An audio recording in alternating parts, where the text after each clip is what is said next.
I am Daniel Lucas, and welcome to Book 101 Review. Book 101 is all about the books that I read for the last 40 years. And today I have my special guest.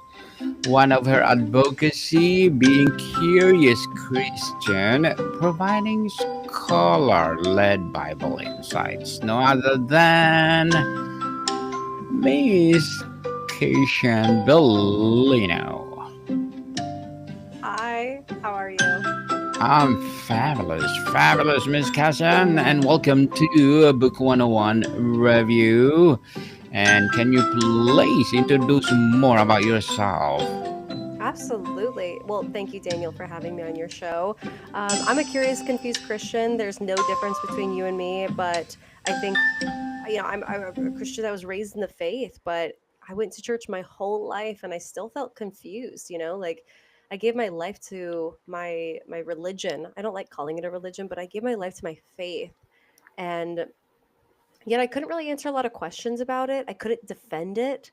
And as Christians, we're called to, A, have a defense ready for our faith, our unapologetic, but also to bring people home to Christ. And I knew I couldn't do that. And I didn't really want to believe in Christ because I didn't understand it myself. So instead, and so this was a lifelong thing. In 2018, I realized there was this knowledge gap. And surely there's a podcast where somebody just explains the Bible simply, right? Because I don't want to go to Yes. seminary. I don't want to go back to school. Oh, did I sorry about that. Sorry that my computer just freaked out. And what I simply realized is that I didn't have a tool. I looked for it for 5 years, and after 5 years I moved to Hawaii. I said, "Listen, I still don't understand my faith. I wish there was just a smart person answering regular questions. Wasn't seminary, wasn't Bible study." And from a gentle nudge of my sister, she said, "Well, maybe you are the one to start that." So, right now, biblically speaking, is just that. It's me asking questions that I wish I could raise my hand and ask during church. Why did that matter? What was the contextual significance of exactly that quote? Why did it matter to make that type of clarification in the commandments? What was going on that they needed to make sure people knew not to do that? And once I started sitting down with scholars back in 2023, my faith has just exponentially opened up. And I've realized so many things, but our faith, yes, it's confusing, but there's always an answer. There's always a reason. And I encourage everybody that if there is something about the faith that doesn't sit right, that you don't understand, I recommend coming forward with a very humble heart to say, this doesn't make sense, but clearly there's a purpose for it. So let's understand that purpose. And hopefully the podcast plays a role in that. It definitely has for my own personal questions in my faith.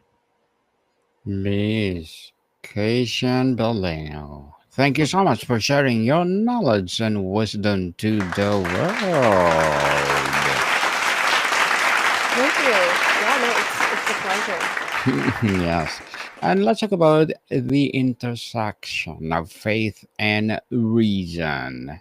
Yeah, Tell us. absolutely. The Internet Encyclopedia of Philosophy notes that some thinkers hold faith and reason never conflict, while others insist they can or must be genuine contention. Where do you personally stand on this spectrum and why? I think that everything about our faith has reason. I think that the reason that we allude to ourselves that we have of, faith doesn't make sense and there is no reason in it. That's just the current place that you live. That's just based on your own reasoning. And I think that by understanding the context and the background and the purposes behind our faith through what is recorded in the Bible and supplemental texts, if you want to read non canonical books, everything that is reasonable and good is already stated in the Bible. That's why it's there. And I think that we need to humble ourselves in understanding that we live in a world that is very different from where the Bible was written, but it doesn't make it outdated or untrue. The Word of God is living, it's everlasting, that you can read it this year and next year, and it's going to change you in different ways because it's a breathing book. It's one of the only books in the world where the creator actually reads you, it talks back to you. So I think that I invite everybody to step out of this place where we think we know more than the Bible because we live in a more modern world than when it was written. I think that the Bible has earned its keep. I think that it's still being talked about today for a reason. It's because it's still alive. Its reasoning supersedes ours. And maybe that doesn't resonate with anybody right now because they can point out 10 contradictions in the Bible right now. I probably could have 2 years ago as well, to be honest. But by opening myself up just to the opportunity of talking with scholars and saying, this doesn't make sense, help it make sense. Oh my gosh, my eyes have been opened. I mean, if you're a scientific person, I think I have like 4 episodes right now with Dr. Marcus Ross, Dr. Robert Carter, Dr. Jeff Miller. I have astronauts, I have astrophysicists. All of them are able to look at science, something that we can all arguably say is quite reasonable. And they're able to say, look, the Bible is not a historical book, it's not a scientific book, but everything that science says, it is already seen in the Bible itself. Science just simply proves it, simply echoes it. It is secondary, whereas the Bible is primary. And I think we need to shift our thinking because it's very hard to do that. I'm not saying that it's an easy task, but it's possible. And when you do it, the intersection of faith and reason is very, very clear. You do not need to sacrifice one for the other. How has your personal or professional background influenced the way you reconcile scientific or logical evidence with religious or spiritual convictions? Hmm. I think it's been helpful the fact that I was the youngest. I have 3 older siblings, and we're incredibly close. But to be in a family that being wrong wasn't a bad thing, not knowing wasn't a bad thing. I was raised in a family where we like loved and encouraged each other to explore things that didn't make sense, to feel safe enough to openly say, I'm confused. Can you please help me?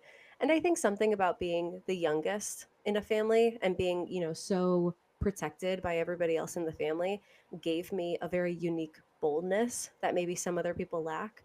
I think that it can be seen as very entitled that I can raise my, think that I'm owed an answer in my faith, whereas most people just kind of accept what they're taught on Sundays. And that wasn't okay with me. And because of my upbringing, my personal upbringing, I felt comfortable enough to say, I don't understand and I want to. So give me answers. And God's been gracious enough to give me scholars that can answer my questions. And I think recording that has allowed other people to access answers to questions they didn't even think to ask. I remember when I first started this journey, I was living in Thailand and I was going to church, and I was a very lukewarm Christian. I went to this church that was led by a Swedish couple, and half of the service was in Thai, half of it was in English. And we're reading from John. And I go up to the pastor, the female pastor at the end, and I said, you know what? I think everybody in the church would benefit more. I'm telling the pastor how to do her job. Um, I think everybody would benefit if you gave some context to the verse before you read it. Like today, we read about John. Could you like talk about John a little bit more? How old is he? Where is he living? What's his job? What would be like a, equivalent today of who John would be, just so we can relate to it more? Who does that? That was so entitled of me, but I genuinely thought that was the right thing to do to grow in my faith and that everybody else would benefit from it despite me not going to seminary. Like at the end of the day, I had no right. And the pastor was amazing. She was like, sounds like you should join our Bible study. Like, I love your hunger for the word. I was like, well, I am in the Bible study and I'm still having confusions. And she's like, okay, well, you should go to seminary. So by no means was that her job to accommodate my request. She was very encouraging, but I don't think many people would feel comfortable to do that. So I feel like from a personal level, I've been blessed with such boldness due to having a family that always supported me.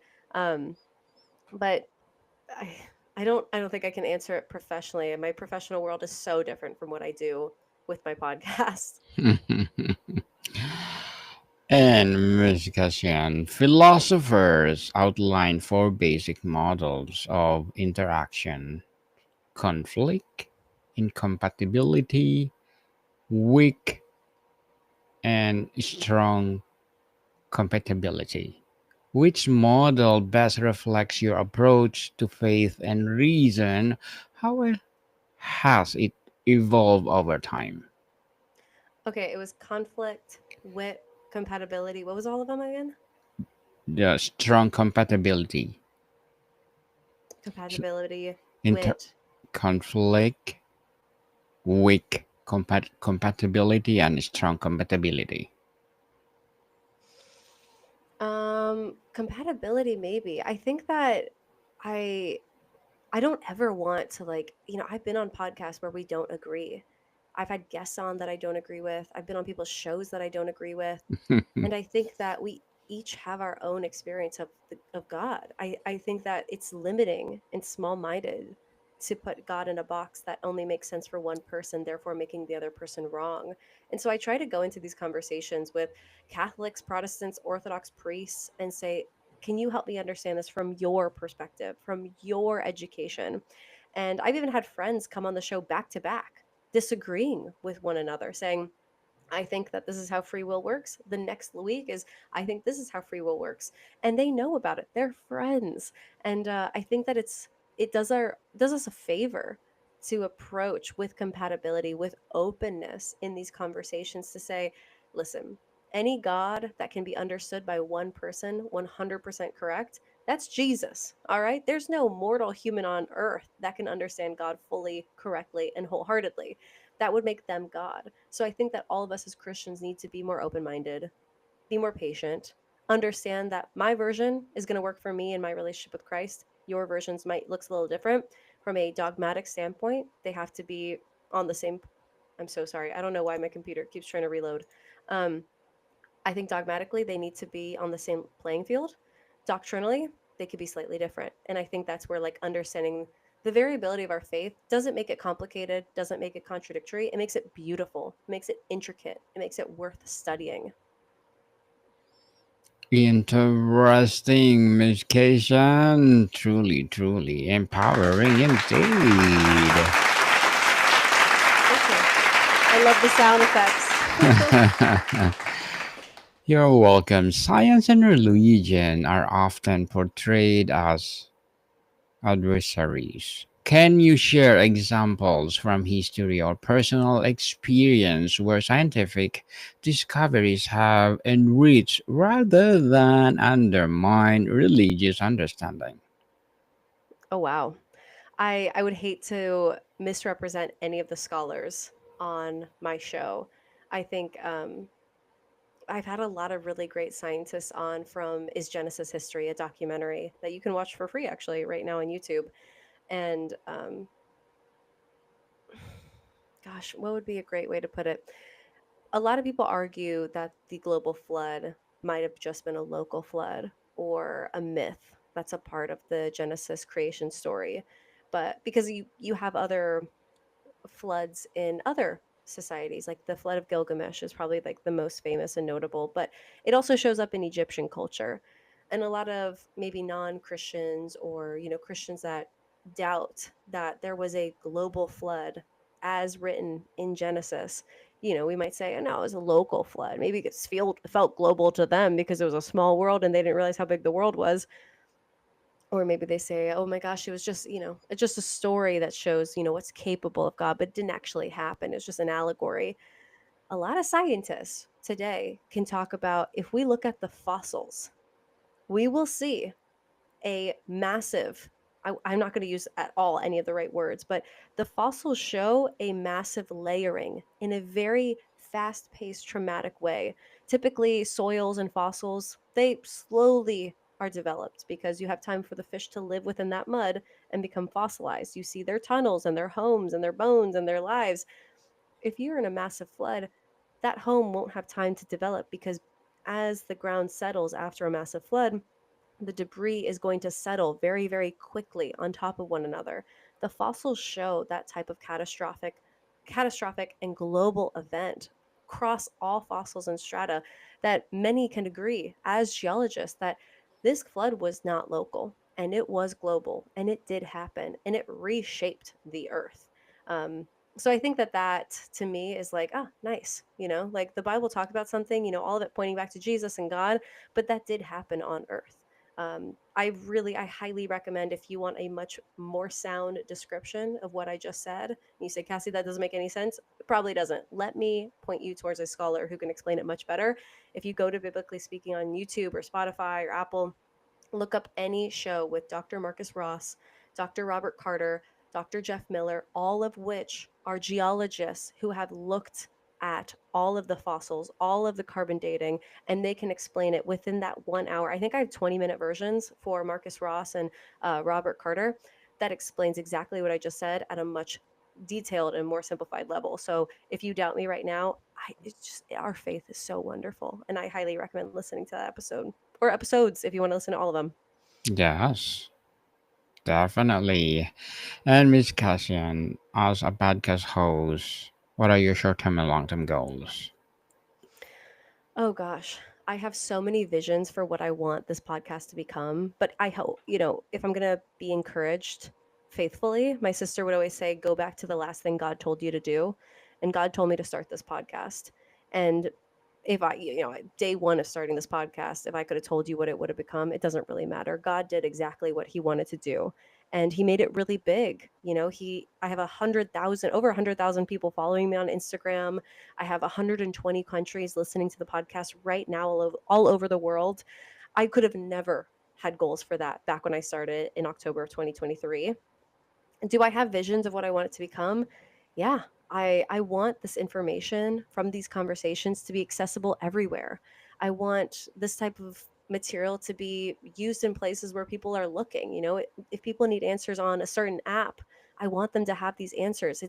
Bible it's Bible insights from scholars without going to seminary. This is where you understand your faith in a way that meets technology where it's at and meets the people where their questions need to be answered. So whatever forum that looks like, I'll let God decide. But I also, to get very vulnerable, I in college I got in some trouble with the law, and I ended up going to AA for about a month just to help me get out of the law. And I went to 30 AA meetings in a row. And I learned so much about AA and community and sponsorship and how loving and wonderful that community can be and is. My experience was wonderful. I would love for something like that to happen with Biblically Speaking, where you enter into this thing called faith, this very unknown thing like a relationship with Christ, but you're provided a, a sponsor, a mentor, somebody willing to walk with you on your journey. Because, kind of like your questions at the beginning, Daniel, what personal things helped me develop? I think having mentors and sponsors called my siblings and my parents, people that I was able to go to and foster into my relationship and meet me where I'm at, versus maybe some of the more unfortunate experiences people have where they're met with shame or they're met with guilt or they're told to change and not accept. God loves all of us, and we should be able to show up and say, I'm struggling with this. What do I do in a safe place? And so I think, long-term goals would definitely be to foster that type of environment, and whatever that looks like technological wise, like an app or whatever it might be, that'd be great. But short term, yeah, I pray for inspiration. I'm only into year 2 of this, and I know there's so much more, but my short-term goals are to continually be evolving, to continually be partnering with other Christian apps, Christian movements, Christian platforms, and even the secular brands that want to align themselves with Christian values. I think that that'd be a great short-term goal. But to me, it's ever evolving, and it's a small but mighty team, and I'm really excited to see what God has in store. Good luck to your goals, Miss Cassian, Thank and you. looking forward for more success. And what will Thank be your you. piece of advice for those people out there want to be a podcast host, as well as your advocacy to have faith in God? I think as a podcast host, I don't think that you can really underestimate the power of partnerships, whether it's partnering with another platform, with another creator, wonderful people like you that are willing to have me on their shows. I think that we all think that we need to be the best at what we're doing, and we have to do it alone. But I don't think anything great really happened alone. I think it happened through the power of collaboration. So as a podcast host, I wouldn't I wouldn't hesitate to reach out to people, sending DMs, reaching out, being collaborative, being inviting. that is worth its weight in gold. It can really help you, and it really has helped me. And I think it's the same sentiment within faith. Really reaching out and saying, I want to collaborate on my faith. I want to pray together. I want to do something that is scary and unknown because I don't know what I'm doing and I'm doing it alone. But let's not know what we're doing together. And I think that you'll go much farther in faith and business and podcasting all together. Definitely. And thank you for that advice. And can you please recommend a book or books that influence your journey? Absolutely. When I was starting my faith journey, I was so anti-Christian literature, Christian everything. I thought it was so cringy. And I knew that the Holy Spirit was active in my life when I started craving books that made me see Christian faith in a brand new way. Um, some of the books that did that, I thought I was just reading a fictional book, thought I was reading a love story that had some Christianity in it, but it actually took a hold of me and it changed my perspective. The Book of Longing by Sue Monk Kidd. It's a fictional book, but it's told from the perspective of a young Jewish girl within the time that Jesus lived. And she ends up meeting Jesus and marrying him and kind of bearing witness to him starting his ministry and then his eventual crucifixion. And I think that as a woman, seeing God as our savior, and our covenant in marriage with him, I think that it's really hard to get that experience by just going to church or just going to Bible study. So reading the book allowed me to see through the eyes of a woman that loved Jesus in that more husbandry way, and but have my heart broken for him when she witnesses his crucifixion. And so I knew that was going to happen. I knew my light was going to die. um just I think that that book really changed my faith. It gave me a hunger for the Lord, an adoration for the Lord, but on a more nonfiction. Oh my gosh, my computer's freaking out. In a more non-fictional book, I would recommend Crazy Love by Francis Chan. And I didn't read that book for the longest time because people warned me. They said, hey, this book's going to change your life. And I wasn't ready for my life to change. So I postponed it. And then I finally read Crazy Love. And to just kind of like spoil it for everyone, like Francis does an amazing job of saying, this is the faith. Take it or leave it. There are no shortcuts. There are no substitutions. You don't get to decide what it gets to be. This is it. It's stated in the Bible. You take it or you leave it. And if you don't take all of it, then you're not doing any of it. And it really did change my life. And one of the quotes in that book that has stuck with me ever since was, your only purpose on this earth is to know God and love others. And I remember reading that and being like, got it, done, I can do that. But obviously it's much more far reaching than just simply those few words. Those two books have simply changed my life. And can't forget the Holy Bible. I highly recommend reading that one. That one is probably the greatest book you'll ever read. It's pretty cool if you just start from the beginning. Thank you for that recommended books, Miss Kashan, and I hope our listeners or viewers will, well, read them. And what dangers do you use or do you see in allowing either blind faith or unexamined rationalism to dominate others' worldview? I'm sorry, what was the question again? What dangers do you see in allowing either blind faith or unexamined rationalisms to dominate others' worldview? Mm. Yeah, I think, it kind of reminds me of a conversation I had with a friend a long time ago. And she's like, Cass, I love that you're Christian, but like, I'm a logical person. I believe in what I can see. And to be honest, I think that you have blind faith in what you believe, because why would I love and have faith in a God that lets suffering happen? That just like I'm just blindly believing that he's got something better in mind when I see with my own eyes him letting this bad thing happen, this innocent person get cancer, this innocent child die, this genocide, this catastrophe. Like that's just blind of me to believe in that God. And I remember when she said it to me, I was kind of like, oh crap, I don't know what to say. Like, I'm not going to do a good job evangelizing right now.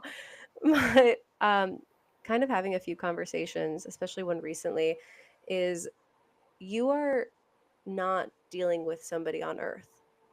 Somebody on earth that does something bad, you don't say, well, they did the bad thing, but I'm supposed to trust them and love them, so I'm going to do it anyways. That's a human. All right. I don't think that you should do that with any human. This is God that we're talking about. And he is all knowing. He is all wise. He's all loving. He's all present. He was and is to come. And so when you put your faith in that, you understand that an all loving, all wise, all knowing God does things that are beyond our comprehension, beyond anything we're able to fathom. And so we walk in things that we see within the Bible. Why did Abraham trust God when he said, "We're going to go up on that mountain and you're going to make a sacrifice to me"? And then God said, "Take your son Isaac. That's the sacrifice." You could say that maybe Abraham had blind faith by being like, "Oh, okay, yeah, I'll take my son and I'll sacrifice him." If you read the rest of the story, he doesn't end up sacrificing his son. God provides a sacrifice. It's like a little lamb that comes by. So did Abraham have blind faith in saying, "Okay, God, I'm going to kill my son"?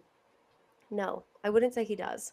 I think that he's able to look back in ways that God showed up for him in the past and say, "Well, based on the way that God showed up for me when I was in the Exodus, when I was leaving Egypt, I know that he's all loving.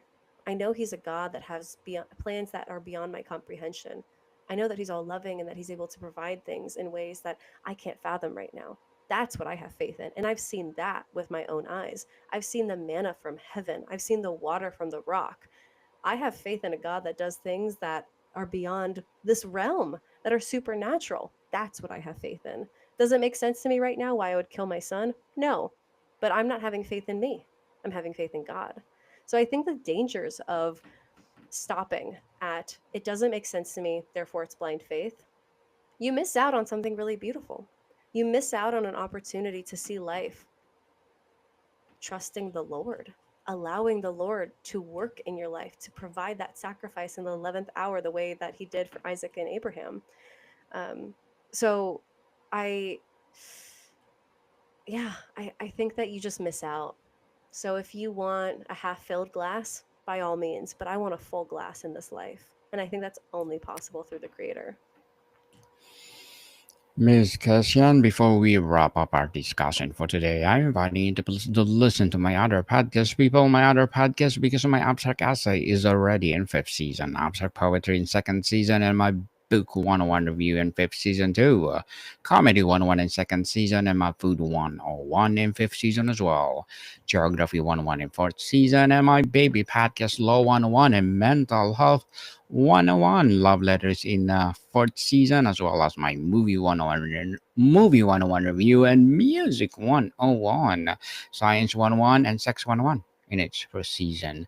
Please listen to them wherever you listen your podcasts. Finally, Miss Cassian, what practical advice would you give to individuals seeking to harmonize their intellectual pursuit with their spiritual belief in increasingly polarized world?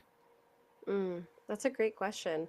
I would recommend to listen to my podcast, that's for sure. Yes. But maybe if you don't like it, or it's too long, or you don't like the way I talk, I totally understand. I would recommend to be unabashed when in your approach to questions, to find someone that you know, love, and trust, that know, loves, and trusts you, and to just be honest with yourself. And maybe if you don't have a person that you can be, I would be honest with God. I would literally pray to God and say, "I don't get it. It doesn't make sense, God. I don't know why I should, but apparently there's something here. Reveal yourself to me." I would highly recommend to say, "God, I'm just going to like tell you where it's at. I'm confused and I don't even think I want to believe in you, but I've heard that it's pretty good. So if you're there, if it's really that good, God, let me experience it. And God and heaven will rejoice." I really think that it's free for you to pray that prayer if you're feeling any type of way right now. And I encourage you to do so, because you're in for the ride of your life to experience something out of this world and supernatural, a love that you've never known. And I'm so excited for you to do that. Yes, indeed. People have faith in God and Miss Cation. Thank you so much for sharing your knowledge and wisdom to the world. So, can you please invite our listeners to support your podcast itself and, of course, your advocacy? Yes, please go to bibspeak.com. That's www.bibspeak.com. And you can listen to my podcast, follow me on Instagram, donate to the show, or join my email list. We have new episodes every Tuesday at 6 a.m. Hawaiian Standard Time, which is 10 a. It's 6, 7, 8, 9 a.m. Pacific Standard Time. And I look forward to commenting, DMing, anything. Please reach out. I would love to connect with you. Yes, people, let's support Miss Cation Dolina, because if you support her, for sure, more and more empowering advocacy to come. More and more empowering episodes of the podcast itself. So, Miss Cation, thank you so much for your time. Thank you. I appreciate it. More to come, people. See you soon.